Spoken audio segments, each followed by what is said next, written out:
उत्तरी दिल्ली पुलिस ने करोड़ों रुपए की लूट के एक सनसनीखेज मामले को सुलझाते हुए 5 शातिर अपराधियों को गिरफ्तार किया है। पुलिस ने इनके पास से लूट के 1 करोड़ 15 लाख रुपए कैश और 10 लाख रुपए का सोना भी बरामद किया है। इन लुटेरों की गिरफ्तारी के बाद एक चौंकाने वाला खुलासा भी हुआ है। पुलिस की माने तो जब इन शातिर बदमाशों ने लूट की इस वारदात को अंजाम दिया तब इन्हें बिल्कुल नहीं मालूम था कि ये जिसे अपना शिकार बनाने वाले हैं उसके पास 1 करोड़ से भी ज्यादा की रकम है। यही वजह है कि लूट की वारदात को अंजाम देने के बाद लुटेरों ने 1 लाख रुपए राजस्थान में खाटू श्याम मंदिर में चढ़ावे के तौर पर चढ़ा दिए। नॉर्थ डीसीपी सागर सिंह कलसी ने बताया कि 2 मार्च को दिल्ली के मजनू के टीला इलाके में 2 व्यापारियों के साथ कुछ बदमाशों ने 1 करोड़ 15 लाख रुपए की लूट की वारदात को अंजाम दिया था। पुलिस ने बताया कि शिकायतकर्ता नरेंद्र अग्रवाल के मुताबिक वो अपने एक साथी गोविंद के साथ कूचा महाजनी इलाके से स्कूटी से रोहिणी जा रहे थे। उनके पास 1.25 करोड़ रुपए कैश था जो उन्होंने कूचा महाजनी से कलेक्ट किया था। शिकायतकर्ता की माने तो जब उनकी स्कूटी मजनू के टीले इलाके में पहुंची तभी एक बाइक पर सवार 3 लोगों ने उन्हें पीछे से टक्कर मार दी। टक्कर लगने से स्कूटी गिर गई। इसके बाद बाइक पर सवार लोगों ने शिकायतकर्ता से बैग छीनने की कोशिश की। जब शिकायतकर्ता ने विरोध किया तो बदमाश हथियार दिखाकर बैग लूटकर फरार हो गए। दिन दहाड़े हुई लूट की इस वारदात ने पूरे इलाके में सनसनी फैला दी, जिसके बाद पुलिस ने मामला दर्ज कर जाँच शुरू की।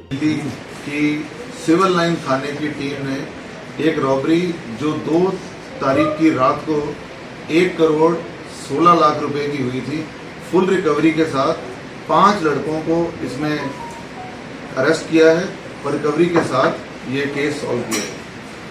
केस ऐसे है कि 2 मार्च को एक व्यापारी हैं रोहिणी के रहने वाले, उनके 2 जो वर्कर हैं कूचा महाजनी चांदनी चौक से तकरीबन 1 करोड़ 16 लाख रुपया ये लेके वहाँ से चले हैं।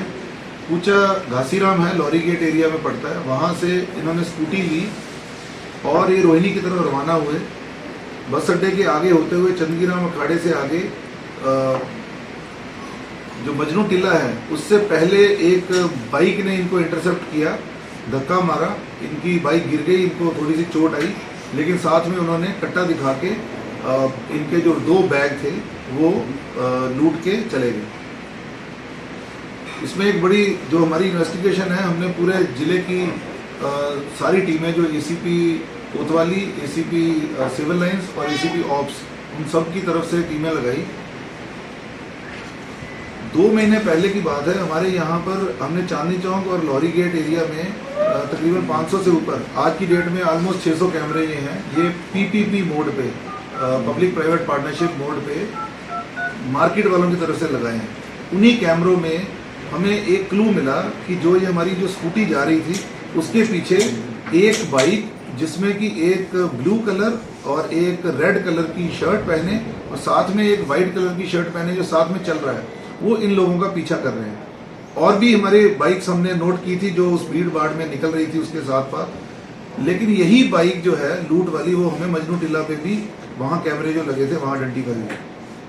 4-5 दिन की कड़ी मशक्कत के बाद बहुत कैमरे जो हमने वहाँ से चले हैं, तो सिविल लाइंस के एरिया में, फिर सब्जी मंडी के एरिया में करते करते फिर जो युधिष्ठिर सेतु फ्लाईओवर के होते हुए ये जमुना पार में मौजपुर एरिया में आके बंद हो गया। उसके आगे हमें क्लू नहीं मिला।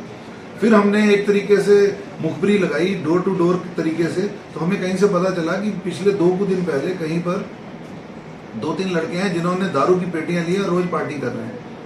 इसी पे हमने जब मौके पे ट्राई किया तो किस्मत से ही कह लो, यहाँ हमारी जो एक थोड़ी सी मुखबरी भी थी, सेम जो रेड शर्ट थी उसी रेड शर्ट के पहने हुए एक लड़का हमने आइडेंटिफाई किया जो फुटेज में भी क्लियर आ रहा था।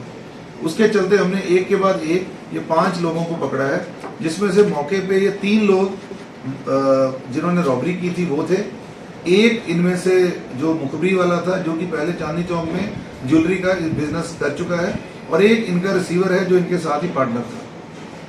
ये 5 के नाम है बॉबी वर्मा जो कि ये ज्वेलर का काम कर रहे थे, 47 ईयर ओल्ड है, स्पर्श अग्रवाल, शिवम गौड़ एलियस बेबी, तरुण सहगल एलियस तन्नी, और जो रिसीवर है कृष्ण कुमार एलियस सचिन। इनकी इंटेरोगेशन में हमें पता चला कि इन्होंने पहले भी 3-4 वारदातें कर चुके हैं। इसी साल की आईपी स्टेट की 20 लाख रुपए की एक रॉबरी है सेंट्रल डिस्ट्रिक्ट की, वो इसी में सॉल्व हुई है।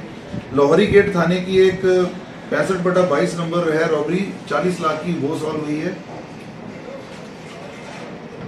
कैश की रिकवरी जब हमने इनके घरों में सर्च की तो 1.26 करोड़ इसमें रिकवर हुआ है। फुल रिकवरी इस केस की है और बाकी केसों की भी इसमें रिकवरी हो गई। 10 लाख रुपए का हमें जैसे गोल्ड का बिस्किट होता है तो टूटा हुआ जो गोल्ड का कच्चा गोल्ड है वो ऑलमोस्ट 150 ग्राम का है, 10 लाख रुपए का वो मिला। साथ में एक चेन थी। 2 स्कूटी इन्होंने इसी दौरान अभी रिसेंटली खरीदी है। ये आगे वारदातें करने का भी इनका प्लान था तो वो हमने करी है। और 2 देसी कट्टे और 4 लाइव कार्ट्रिजेस इन सब से हमें रिसीव हुआ। तो ये अभी इस पे तफ्तीश आगे जारी है और भी इन्होंने क्या केस खोले हैं। टारगेट कैसे करते थे? हाँ, ये इन्होंने क्योंकि ये ज्वेलर जो मुखबर है उनकी मुखबरी एकदम इस तरीके से थी कि कूचा घासीराम से जो बैग लेके स्कूटी वगैरह से निकलेंगे तो उनके पास जरूर कैश होगा। इन्होंने इंटरोगेशन में बताया कि इनको इतनी उम्मीद नहीं थी।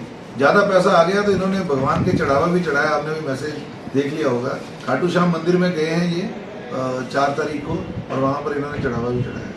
सर, कूचा महाजनी में पिछले कई समय से सेम पैटर्न पे इंसिडेंट्स हो रहे हैं जी।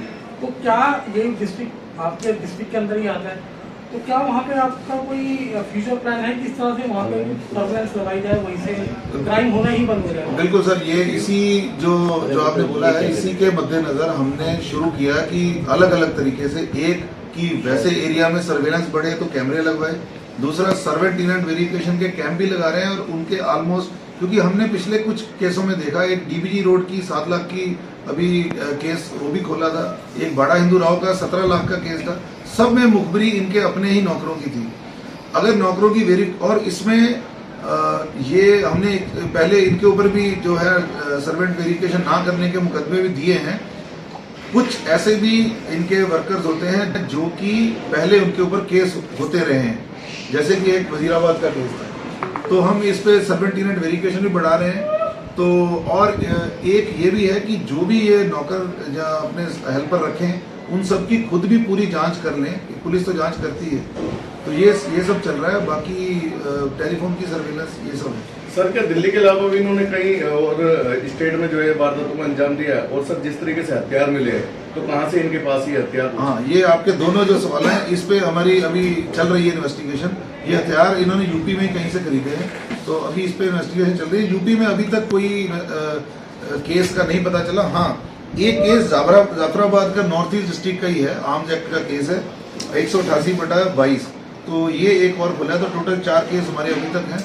हमें उम्मीद है और भी इन्होंने वारदातें की होगी क्योंकि ये कुछ दिनों से कोई काम नहीं कर रहे थे, एकदम अनएम्प्लॉयड थे।